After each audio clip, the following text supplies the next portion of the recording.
Spring 2014. Wow, it certainly is a mix of textures and patterns and color. I love what's going on right now in fashion because it makes you a little bit more individual. It's not the same old boring solids all the time. You can have fun with this look. And it's actually a lot of fun to get dressed in the morning when you know you have some choices out there. But there are some tricks to this look to make sure that you don't end up, well, looking like a clown or inappropriate.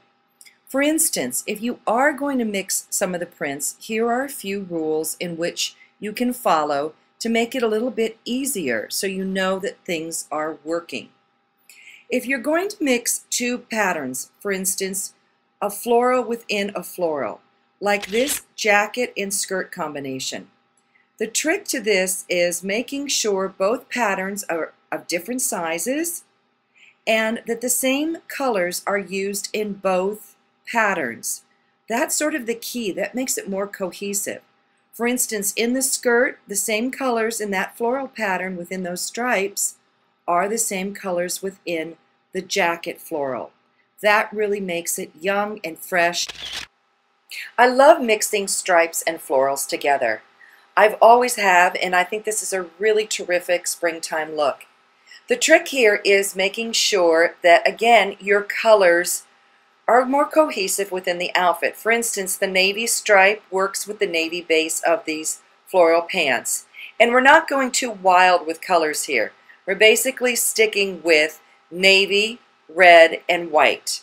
So that's the key, not to go too crazy when mixing these very distinctive patterns together. Now don't forget, you can mix your polka dots and stripes. And I'm seeing a lot of dresses and jackets out there right now that are doing just this. Now if you think that's a little bit too much for you, well then try working it back with striped shoes or even polka dotted shoes or with handbags. Again, keeping the base color pretty much the same and then just adding in those polka dots or those stripes. You can do this with cream and black, with black and white, which is a really popular look this spring. Lots of black and white out there. Red and white, really the sky's the limit. Now here again is even pushing the envelope a little bit further in mixing again a floral with a polka dot. Okay, so here's a good trick and rule of thumb to work this look.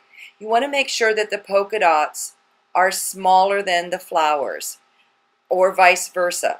That's the key. You want to make sure that both patterns are of different sizes. That's really the key to mixing patterns together.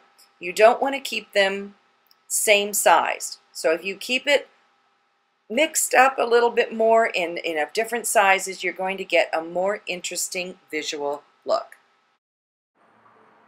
And if that is all a little bit too daunting for you and you want to try something a little simpler, well, maybe try a patterned dress. You can pair it with a solid coat or jacket or cardigan. But don't forget to add in those brights with your shoes and a handbag to really pull that whole look together and give it that extra spring pizzazz. So whatever you choose this spring season, enjoy and wear it with confidence.